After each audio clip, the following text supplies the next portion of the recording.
Next item 10A, second quarter budget adjustment considerations. I got to say the 10A and 10B sort of come together. We're going to be talking about both of those within each other. So I'm going to make a decision either the discussion's going to come up. So 10A and 10B, we're just going to discuss together. But Ms. Flord Bradley?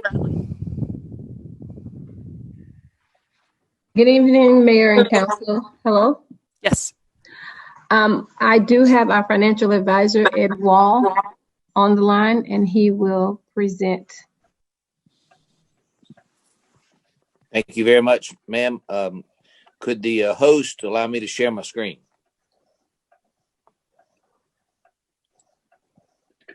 Thank you very much.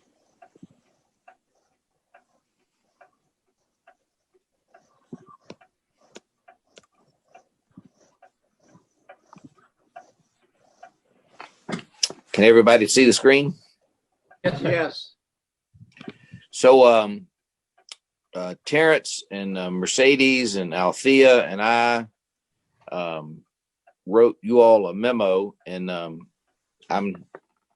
think it was in your package. I'm going to hit the highlights and get to the meat of it.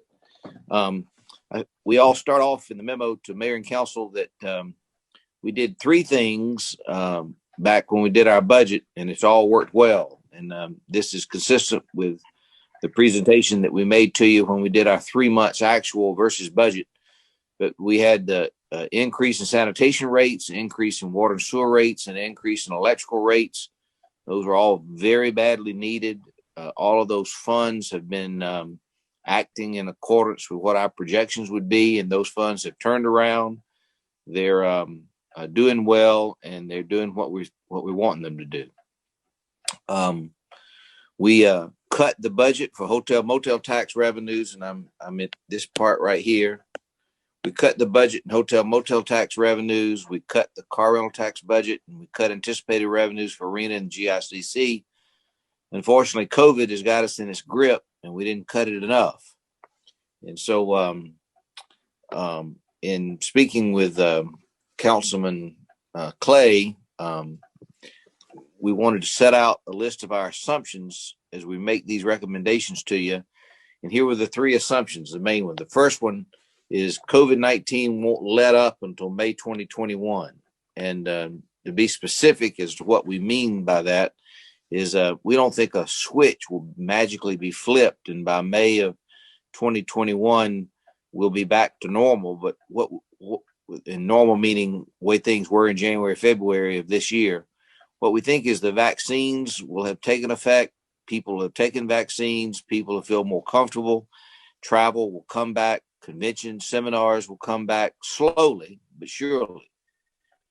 And so we're thinking that in May we'll come to you with, or in April we'll come to you with a new projection of what we think revenues will be, given another 3 months underneath our belt. And these recommendations are assuming that that travel, hospitality industry will start to come back in May of 21. The second item here is revenues for the hotel motel tax and car rental tax will stay suppressed for the entire of this fiscal year, June 30th, 2021. We don't see a dramatic increase in any of those revenues for this fiscal year. And hopefully in our fiscal year 22, we'll start seeing an improvement in those revenues. And then lastly, the protocols relating to the spread of COVID will cause the GICC in particular and the arena in part to not be able to have events. And we won't produce any measurable revenues until May of 2021. So that means that for January, February, March, and April, we're thinking that the protocols necessary for COVID will continue to suppress any events that we could have at the GICC or the arena. There's some exceptions to the arena. We'll talk about that later in the presentations, but we're not seeing any activity at the GICC because of the protocols for the spread of COVID. So let's be specific about it. The hotel motel tax revenue budget, the 8% number, we budgeted at $8.5 million. We received approximately $380,000 a month for our current year so far. We'll go to Exhibit A and talk about it. But assuming that remains the collection rate for the rest of the fiscal year, we anticipate only collecting $4,560,000 of this $8 million budget. That's the 8% tax.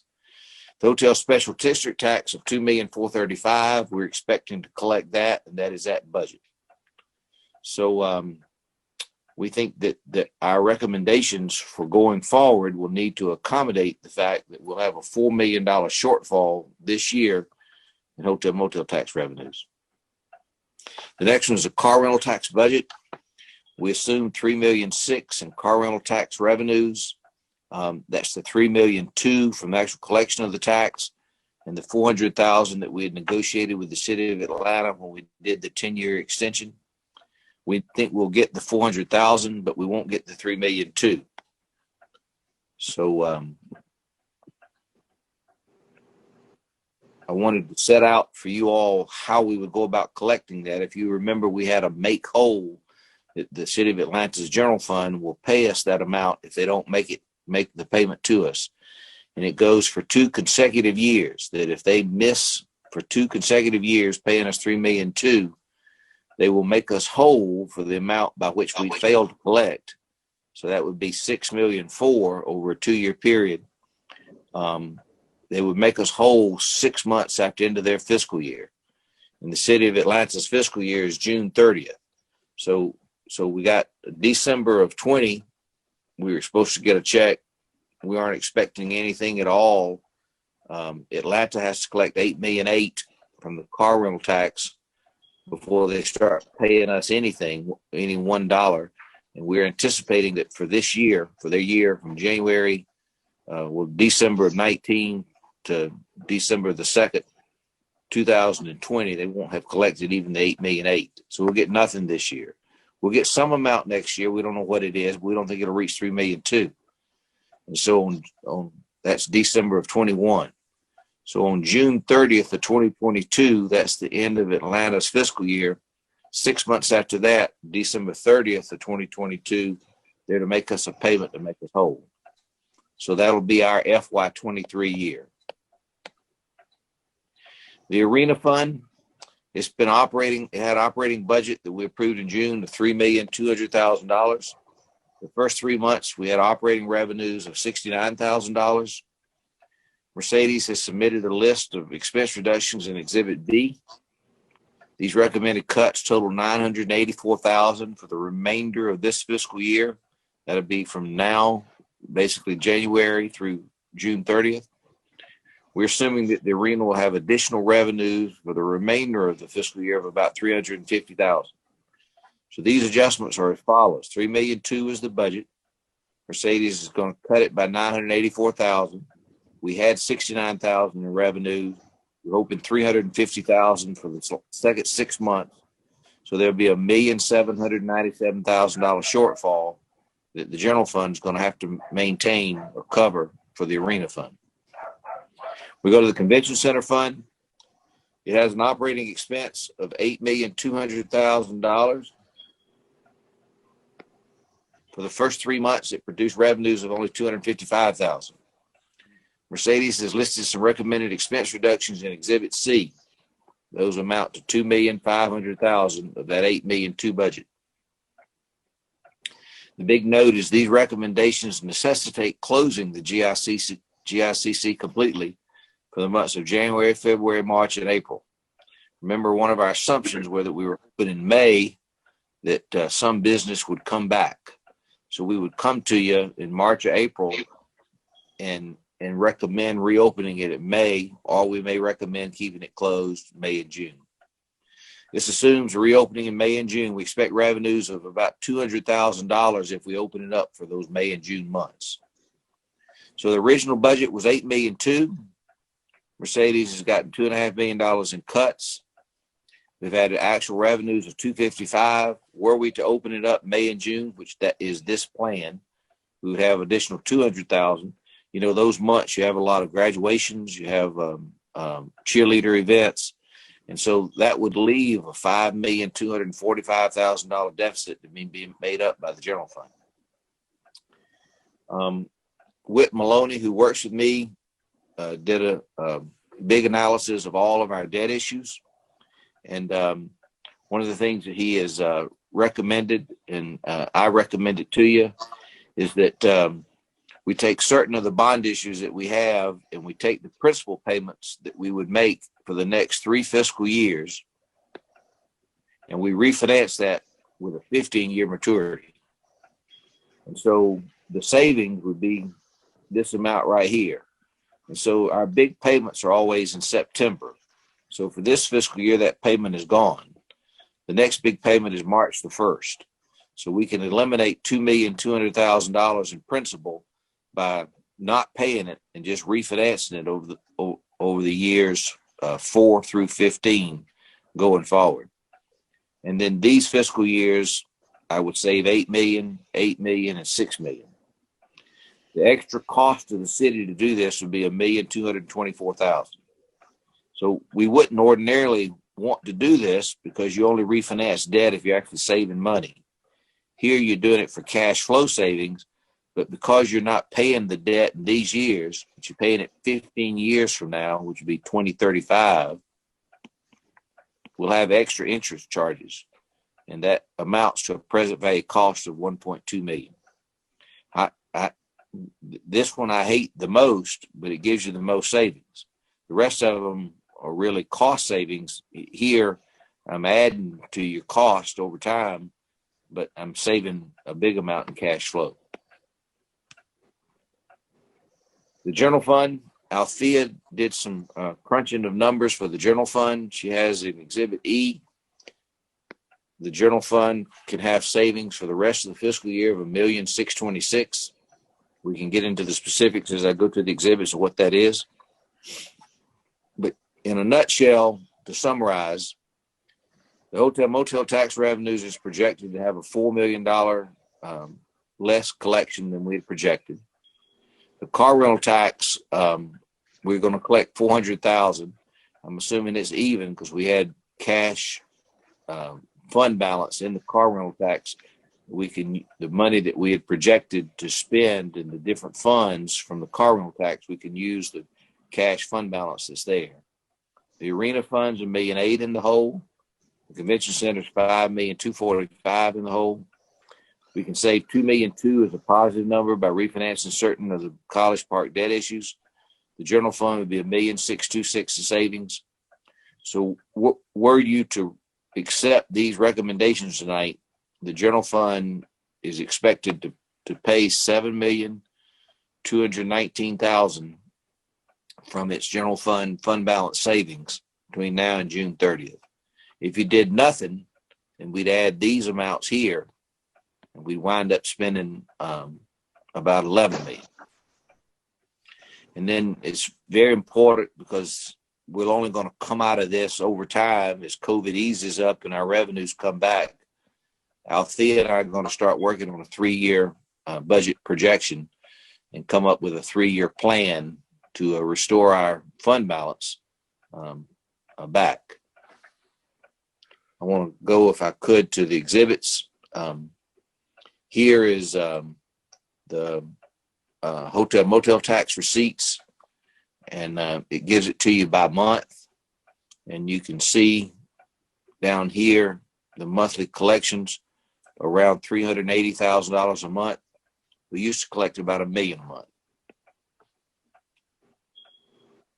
Here were the suggested expense reductions in the arena. Mercedes is on the line. We can get into all the details if y'all want to. Is there any questions that any council members have on all the projected expense reductions for the arena? Well, the problem, I don't have any questions. The problem I have is I don't really know what's behind those numbers. When we talk about various cuts. So I'm just going to have to trust that you made sensible cuts. Can you talk about that a little bit, Mercedes? We did cut out some staff. We cut out some shared, I guess, employee funds, like we pay for security for basketball. We pay for contracted staffing for basketball. A lot of the proof concession area, that was where a lot of the money came from. We didn't have a lot of capital money in this budget. We did take down some of the heating and air because on days that we don't have anything, we try to shut it down. And we will be cutting some staff from the arena. Will we be getting any money from the WNBA and the G League of the men? We're still working with the G League. We will hopefully know within the next 2 weeks. And with the WNBA, they are holding dates. So they're waiting on the league so they'll know if they'll play or not. But we don't think they're going to play with fans. So that will affect our food and beverage and also our staffing. So if you look, Councilman Clay, at some of the big amounts, these contractual services with $349,000 in savings, and then the security services, $164,000 in savings.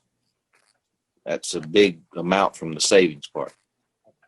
And that comes from the ushers, the people that wait at the door, security guards, all the staff that you need. Mm-hmm. Those are no-brainers. I mean, that makes sense. If you don't have people, you don't need that capability there. And those are externals, so that we're not hiring under contract people to do that.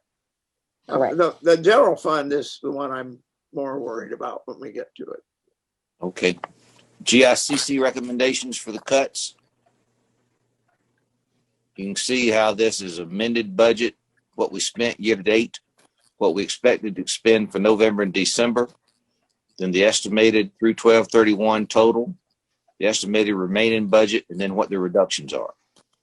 And so it was $2.5 million in savings. You can see here,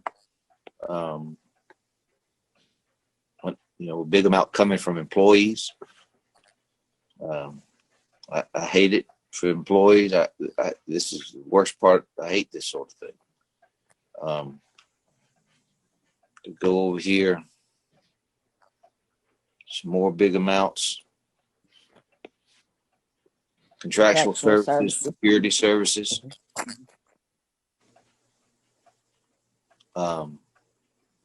Because we aren't selling anything, a big amount comes from all the commissions from the cost of sales, kitchen, all of that can be saved because we aren't having any business at all.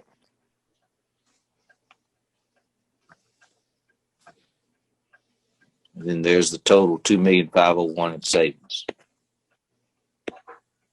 But Mercedes, this necessitates closing for the months of January, February, March, and April, right?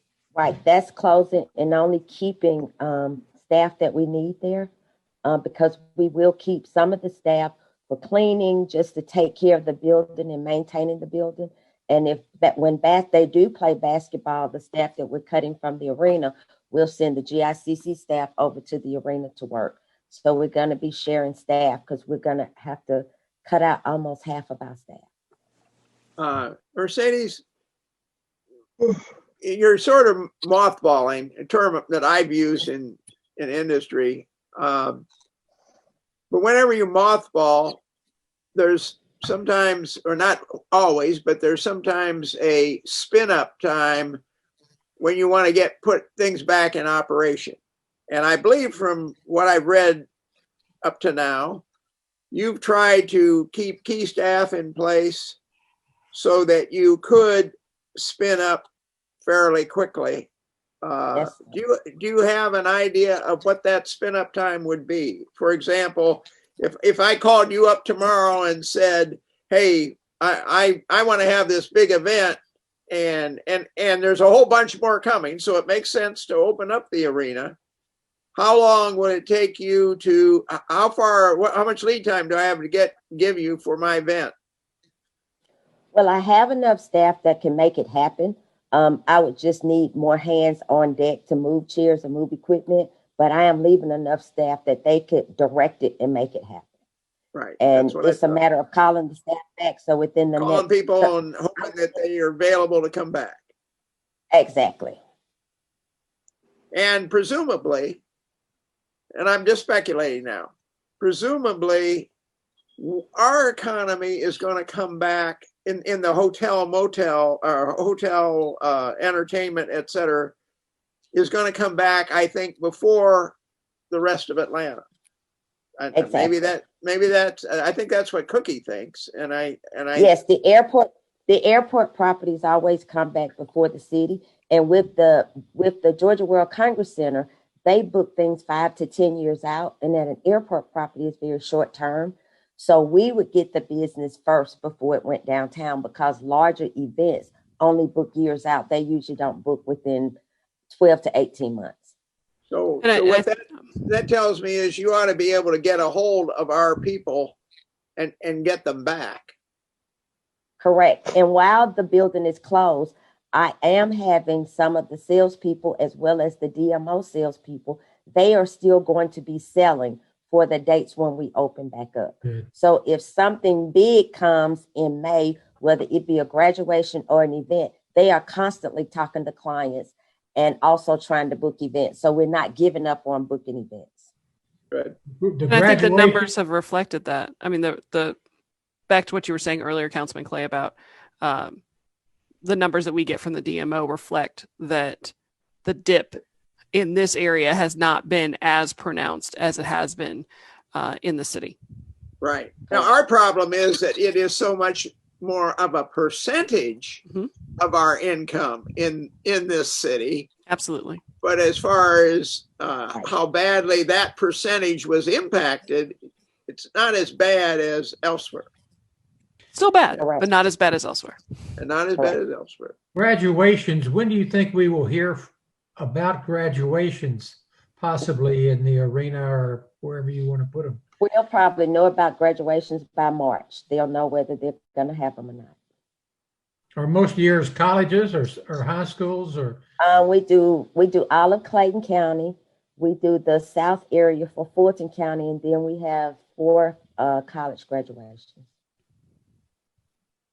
Can you speak, Mercedes, as to why you don't want to close the arena? Well, I don't want to close the arena, one, because we have the contract with the G League. So they are still holding dates, and we're still trying to work out some things with the G League.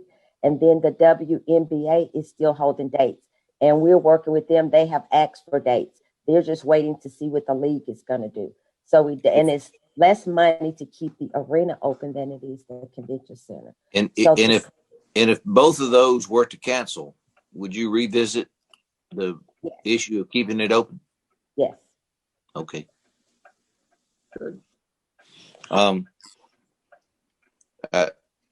won't bore you with the debt restructuring, but you can see here by refinancing the debt how we're making the savings in these years here, and then we've increased in debt service here, and so this is what our debt picture looks here. So we're these $16 million pieces, we're lowering them down, and then redistributing it. Where it's here, it'll now be 13 million, 14 million a year. Right. And so the present value of this is just $1,244,000. And because $1 here is worth a lot less than $1 here. Yeah. And I asked for the net present value rates, and I got them, and they make sense. I think this is brilliant. I think you guys did a tremendous job. The cash flow issue is killing us. Now, if there's another COVID that comes along 3 years from now, that's worse than this one, that could blow us out of the water. But the technology that's being developed to fight COVID-19, that technology is going to enhance our ability in the future to handle all sorts of things that we never were able to handle before. I talk about medically now. Mm-hmm. It's translatable to other vaccines. So I don't think we have that same risk. But what I I'm going to knock on wood, Councilman Clay. Okay. Knock on wood. I'm knocking. I'm knocking. All right. You hear me? But what thought I heard Mr. Walls say, that he and Althea were going to get together and kind of relook at the budgets down the road and see if there's ways that we can be prepared. Well, so we're going to come to you with recommendations for FY, things to do for FY 21, 22, and 23, so that by the end of the 23, we're in better financial health than we were before COVID started. So it's like a 3-year plan to restore all the money that we're spending now. Thank God we had the buffer that we have had that has been built up over the years. And no question about it. And Councilman Allen, I don't know what those recommendations are going to look like. Althea and I are going to start doing it, but but the important thing is we're going to have a plan. We need to have a plan. So I had a question for Mr. Walls. Yes, sir, Councilman Gay. I had recommended several months back to refinance the bond debt. You brought it back up tonight and you have it on the screen right now. You came back and told us that you didn't get any banks that wanted to refinance the bond debt. Has that changed? So what you had asked me, I think it was maybe October or November, about this time last year, can we refinance and save money? And the answer was there were 2 bond issues that I thought we could refinance on a taxable basis, because Donald Trump's new tax bill will not allow an issuer to refinance tax-exempt debt with new tax-exempt debt before the call date. It just completely outlawed it. So I'd have to do a taxable bond issue to refinance tax-exempt debt. And so we put out a bid to 20 banks for refinancing those 2 issues, and we didn't receive any bids. And so there were just 2 issues that had real interest cost savings. Here, we're doing it for cash flow savings and not interest cost savings. And so this is a little different, and I'm expecting we'll get more bids on this. What happened before is interest rates have gotten so low that some banks just aren't willing to lend money at these real low interest rates. And the second part of my question, in terms of us saving money, the debt to refinance this bond debt, is that negotiable? In other words, there's a fee to do this. Can that bond debt be financed? Can that bond debt be refinanced in house? In other words, can our finance director do this bond debt? Like if I call a mortgage company and try and get my own loan, or do we have to pay the cost to refinance this bond? Because that's about $1 million in savings. So I normally charge a 1% fee. And because I've been representing College Park for a long time, I'm going to cut it in half and only going to charge 0.5%, because, y'all need all the savings you can get. And we'll make sure that the bond lawyer does the same. And your finance director is sharp as she can be. This isn't her day job. And so she'll need somebody like me in order to know where to send the bids and to actually structure all the debt. And so you'll have to have somebody like me to do it, but I just wanted you to know I'm doing it for half of what I normally do, and we'll make sure the lawyers do that as well.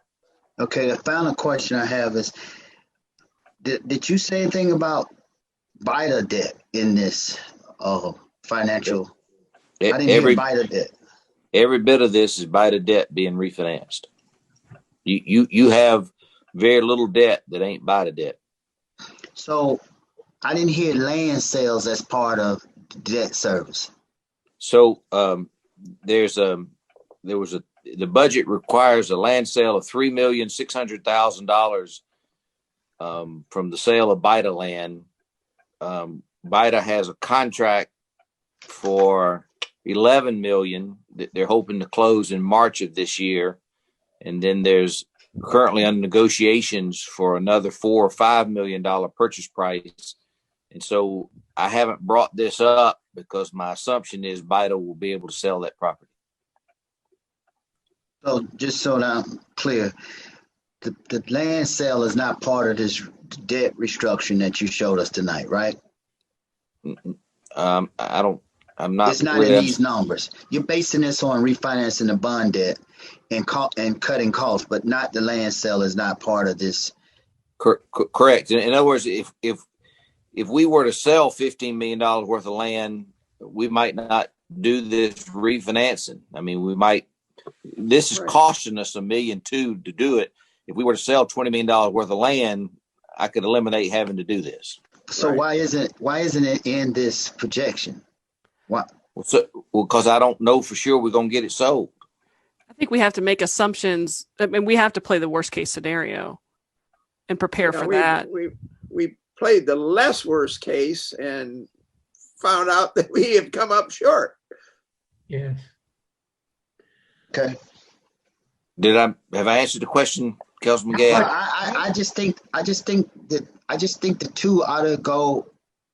Let me see, contemporaneously at the same time. I just don't think if you're going to give us a projection, for me, I'm just speaking for me, I would like for you to point the land sale out so that I don't be totally focused on these, because we may not have to cut a lot of these costs if you get the $11 million in land sale.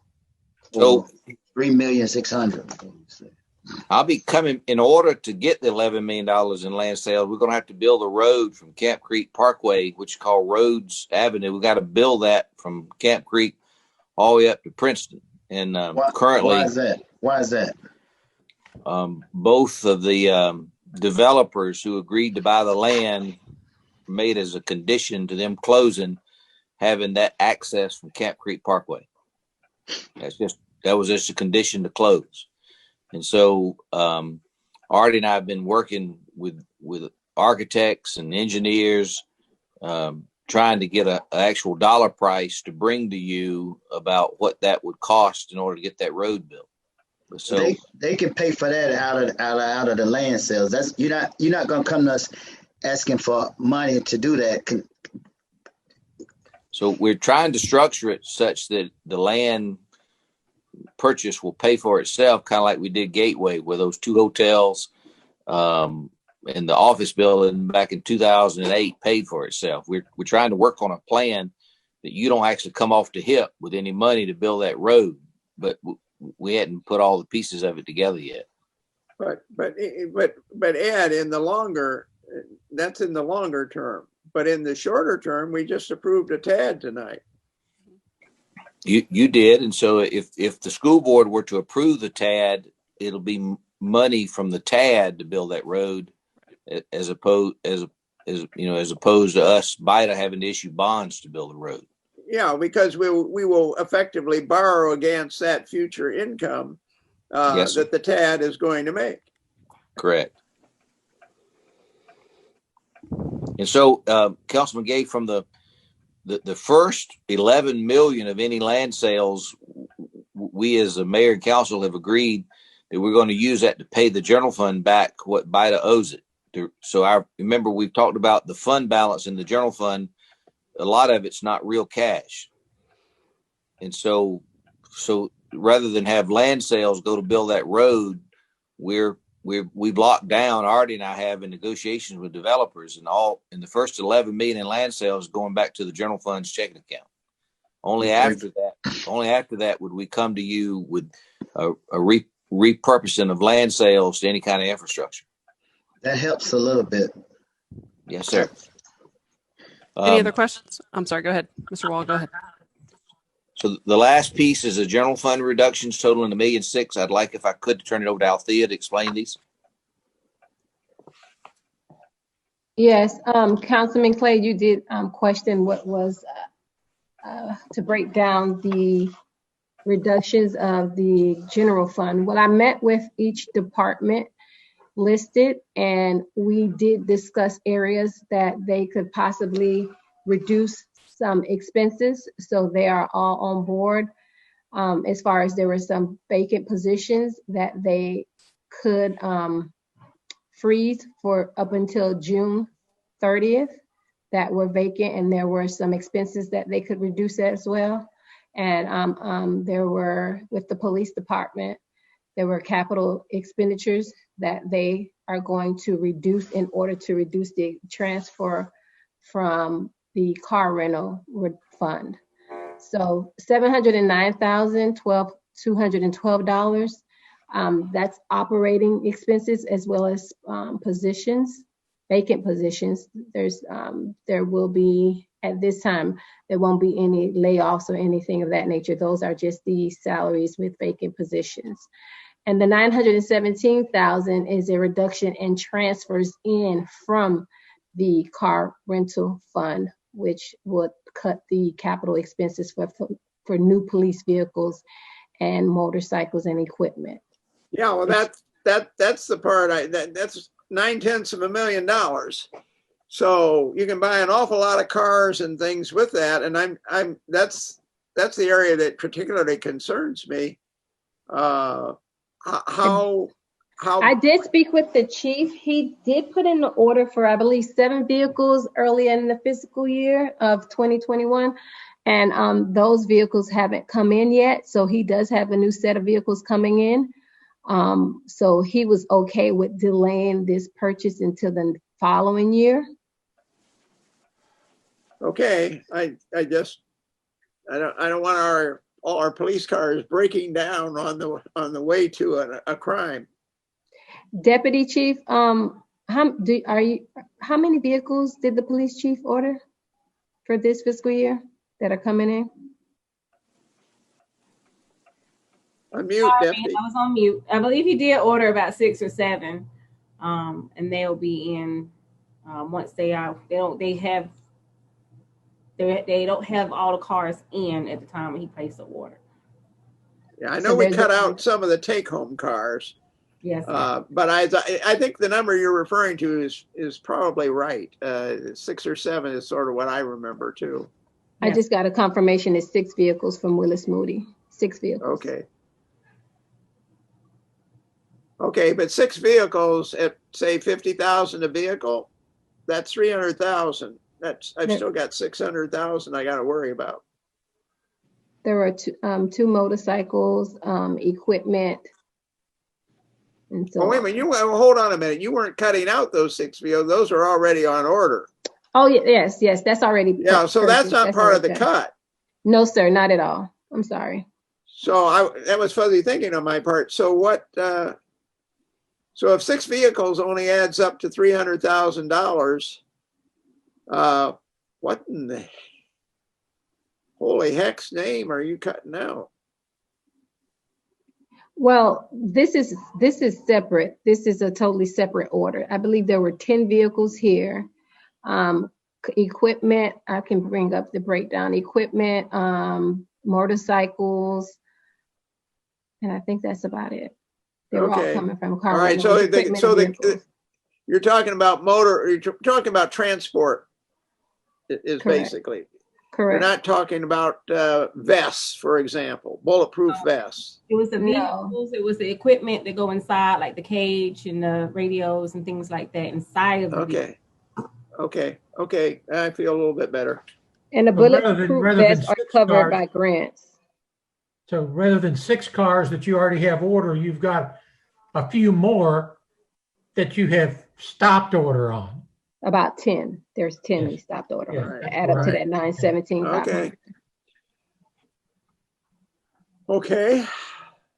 Thank you. You're welcome. So, Mayor, that's it. Thank you, sir. Questions, comments? I think they've just done an incredibly excellent job of working a very difficult issue. And I just want to thank and congratulate all Ed and Mercedes and Althea and all the staff that worked on this. Artie,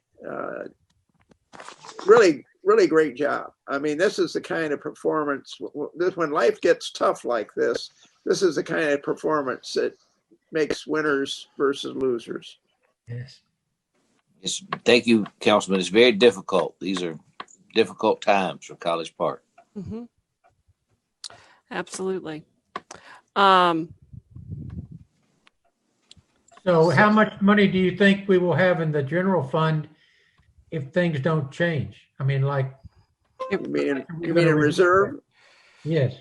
So if you all approve these recommendations tonight, we project that June 30th that you might have about $2 million left in the general fund as reserve.